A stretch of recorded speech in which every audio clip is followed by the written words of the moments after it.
بسم اللہ الرحمن الرحیم۔ السلام علیکم دوستو۔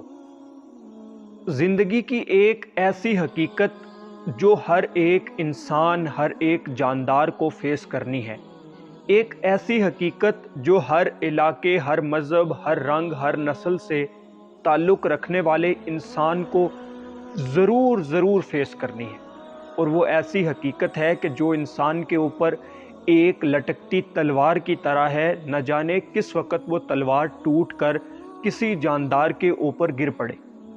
اب سوال یہ پیدا ہوتا ہے کہ آخر وہ ایسی حقیقت کون سی ہے کہ جس میں سے ہر ایک کو گزرنا ہے۔ اس بات کو ایک واقعے کے ذریعے سمجھانا چاہوں گا۔ مولانا جلال الدین رومی رحمۃ اللہ تعالی علیہ نے ایک بہت خوبصورت کتاب مثنوی شریف لکھی ہے۔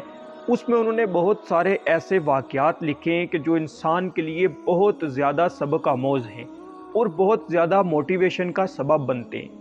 مولانا رومی لکھتے ہیں کہ ایک مرتبہ کسی علاقے میں 4 دوست رہتے تھے۔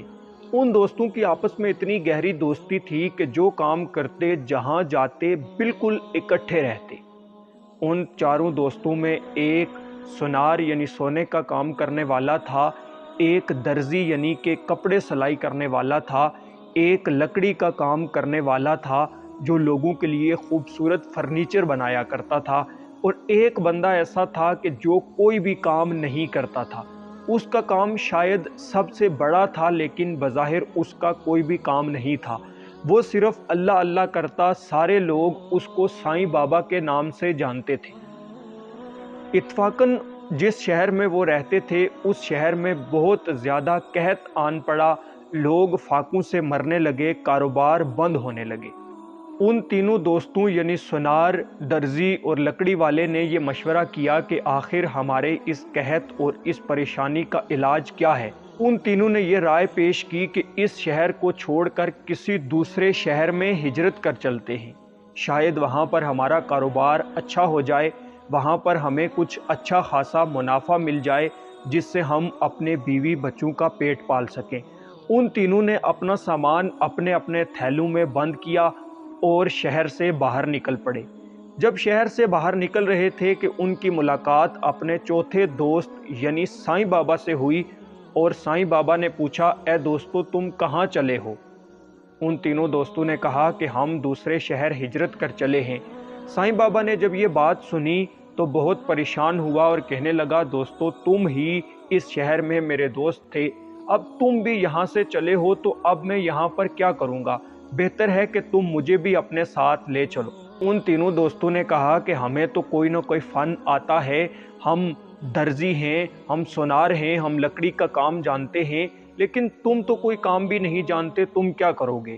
سائیں بابا نے کہا، تم مجھے اپنے ساتھ لے چلو، اور کچھ نہ ہوا تو میں تمہارے حق میں دعا ہی کر دیا کروں گا۔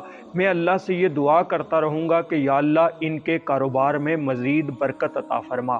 یہ بات سننے کے بعد وہ تینوں دوست اپنے چوتھے ساتھی یعنی سائیں بابا کو ساتھ لے جانے پر راضی ہو گئے۔ وہ سائیں بابا کو لے کر نکلے۔ چلتے چلتے راستے میں ایک جنگل آیا، دوسری طرف سے رات بھی آن پہنچی۔ اب ان تینوں دوستوں نے فیصلہ کیا کہ اس جنگل کے کسی کنارے پر رات گزار لی جائے، لیکن ان کو ایک ڈر یہ بھی تھا کہ اس جنگل میں بہت زیادہ درندے ہیں، ایسا نہ ہو کہ کوئی درندہ یا چور وغیرہ ہمیں نقصان پہنچا جائے۔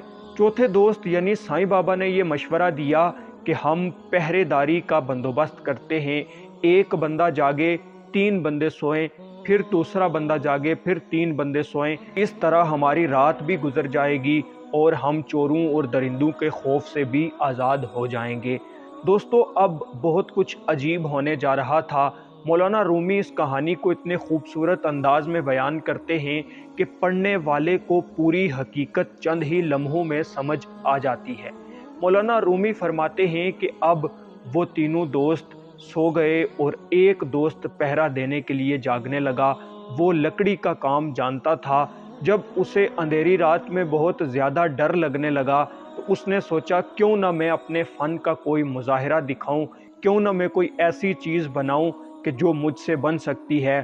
اس نے وہاں سے ایک لکڑی کاٹی اور کچھ بیٹھ کر بنانے لگ گیا۔ بناتے بناتے، تراشتے خراشتے اس نے ایک لڑکی کا خوبصورت سا مجسمہ تیار کر لیا۔ لڑکی کا ایک خوبصورت مجسمہ تیار کرنے کے بعد اس کے جاگنے کا وقت ختم ہوا اور اب اس نے اپنے دوسرے ساتھی یعنی درزی کو جگایا اور خود جا کر سو گیا۔ درزی نے جب یہ دیکھا کہ ایک خوبصورت مجسمہ تیار ہے تو اس نے اپنے تھیلے سے ایک کپڑا نکالا اور اس مجسمے کے لیے کپڑے تیار کرنا شروع کر دیے۔ اب تھوڑی دیر بعد درزی ایک خوبصورت لباس سلائی کر چکا تھا اور اس نے وہ خوبصورت لباس اس لکڑی کے مجسمے کو پہنا دیا۔ تھوڑی دیر بعد درزی کے جاگنے کا وقت بھی اپنے اختتام کو پہنچا اور اب باری تھی سونار کے جاگنے کی۔ سونار جاگا تو اس نے دیکھا کہ ایک لکڑی کا خوبصورت مجسمہ اوپر لباس زیبتن کیے کھڑا ہے۔ سونار نے کہا کہ واہ، ان دونوں نے تو اپنے فن کا مظاہرہ کیا ہے، اب مجھے بھی اپنے فن کا کوئی نہ کوئی مظاہرہ دکھانا چاہیے۔ یہ بات سوچتے ہی سونار نے بچا ہوا کچھ سونا نکالا اور زیورات تیار کرنے بیٹھ گیا۔ تھوڑی دیر بعد اس لڑکی اور لکڑی کے بنے ہوئے خوبصورت مجسمے کو وہ زیور بھی پہنا چکا تھا۔ اب اس میں صرف ایک چیز کی کمی تھی اور وہ کمی تھی روح کی۔ جب سائیں بابا کی باری آئی تو سائیں بابا نے دیکھا کہ ایک خوبصورت لڑکی تیار کھڑی ہے لیکن چلنے پھرنے دیکھنے سننے کھانے پینے سے قاصر ہے۔ سائیں بابا نے اللہ سے دعا کی، یا اللہ میں بس تیری عبادت کرتا ہوں، تجھ ہی سے مدد مانگتا ہوں۔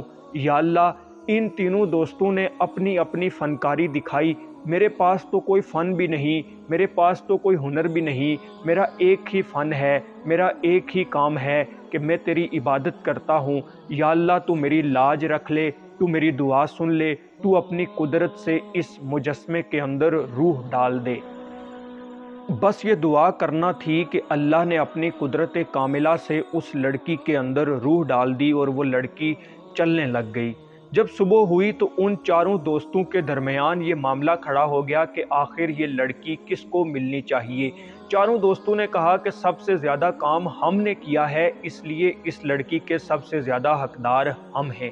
اب سائیں بابا کو ایک اور تجویز آئی اور اس نے کہا کہ اے دوستو، ہم چاروں دوست بڑے اتفاق سے شہر سے روانہ ہوئے تھے، لیکن ایک لڑکی کی وجہ سے ہم میں اتنی بڑی پھوٹ پڑ چکی ہے، کیوں نہ ہم شہر کے قاضی سے جا کر فیصلہ کروائیں کہ یہ لڑکی اصل میں کس کو ملنی چاہیے۔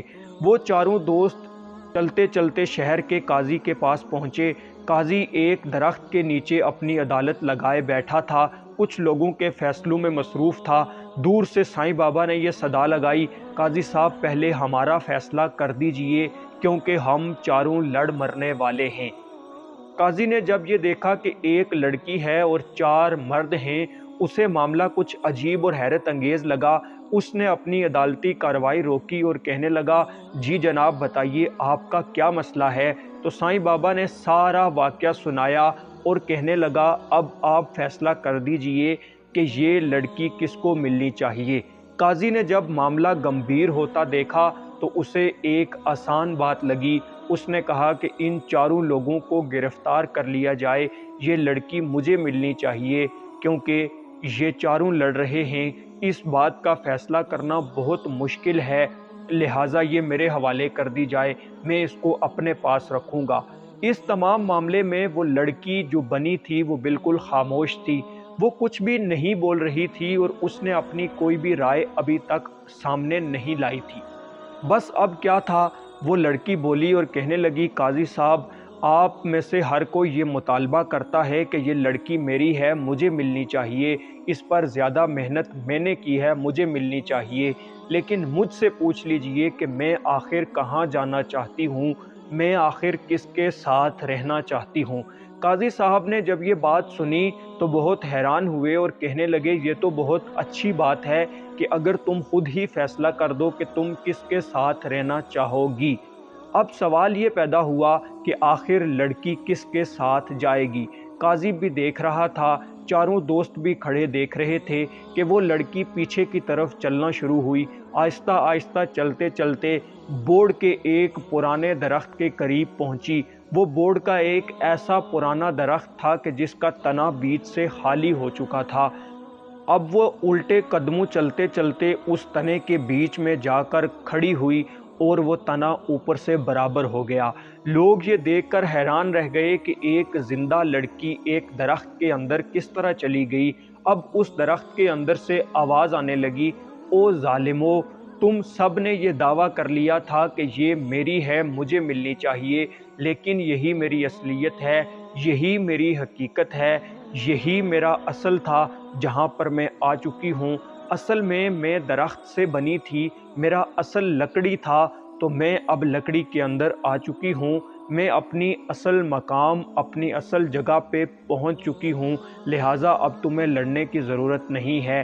دوستو، مولانا جلال الدین رومی رحمۃ اللہ تعالیٰ علیہ سارا واقعہ بیان کرنے کے بعد لکھتے ہیں، او انسان، جب تم پیدا ہوتے ہو تو ہر کوئی یہ دعویٰ کرتا ہے، ماں باپ دعویٰ کرتے ہیں کہ ہمارا بیٹا، بہنیں دعویٰ کرتی ہیں کہ ہمارا بھائی، کوئی یہ کہتا ہے کہ ہمارا بھتیجا، کوئی یہ کہتا ہے کہ ہمارا بھانجا، کوئی یہ کہتا ہے کہ ہمارا دوست، لیکن ایک پکار قبر کی آتی ہے جو بار بار پکار کر یہی دعویٰ کرتی ہے کہ اے انسانوں، تم سارے غلط کہہ رہے ہو، یہ مجھ سے پیدا کیا گیا ہے، یعنی مٹی سے پیدا کیا گیا ہے اور مٹی کے اندر آ جائے گا۔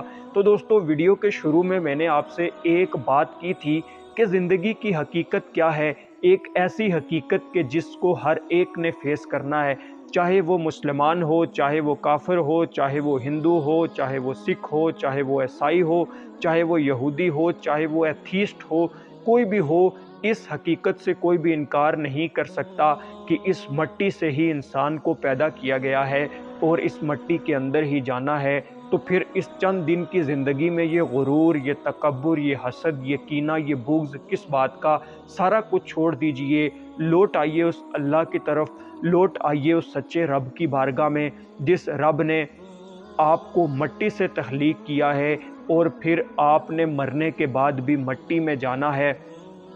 اللہ سے دعا ہے کہ اللہ رب العالمین ہم سب کو ان دنیاوی برائیوں، حسد، لالچ، بغض، کینہ اور بالخصوص غرور و تکبر جیسی کبھی اور خطرناک بیماریوں سے بچنے کی توفیق عطا فرمائے۔ آپ سے ملاقات ہوتی ہے اسی طرح کی ایک اور نئی ویڈیو میں، تب تک کے لیے اللہ نگہبان۔